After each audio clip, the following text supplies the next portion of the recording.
যোৱা নিৰ্বাচনত আমাৰ এটা প্ৰতিশ্ৰুতি দিছিল যে গহপুৰ অঞ্চল আৰু বিশ্বনাথ অঞ্চল কোকৰাঝাৰলৈকে গৈ পেলাই কাম কৰাটো বহুত দূৰ হৈ যায়, বহুত কষ্টকৰ বিষয়। তাৰ কাৰণে আমি যোৱাবাৰ প্ৰতিশ্ৰুতি দিছিলোঁ BPF-এ এইবাৰ যদি চৰকাৰত আহে তেতিয়াহ'লে মিনি ছেক্ৰেটাৰিয়েট এখন ওদালগুৰিত পাতা হ'ব বুলি কোৱা হৈছিল। মনত আছে না নাই?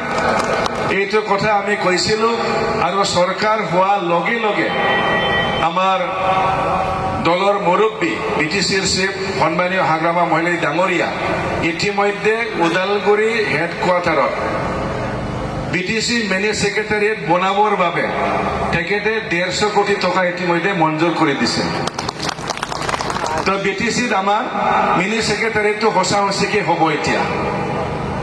আৰু ইদিনা হাগ্ৰামা ছাৰে আমাক জনাই থৈ যোৱা মতে তেখেতে অহা 11 তাৰিখতে ওদালগুৰিত আহি পেলাই আধাৰশিলা স্থাপন কৰি যাম বুলি আমাক কৈ গৈছে। তো 11 বা 12ৰ মাজতে মাঘ বিহুৰ আগে আগে, ভোগালী বিহুৰ আগে আগে ওদালগুৰিত আমাৰ BTC মিনি ছেক্ৰেটাৰিয়েট স্থাপন কৰাৰ আধাৰশিলাৰ কামটো সম্পন্ন হ'ব।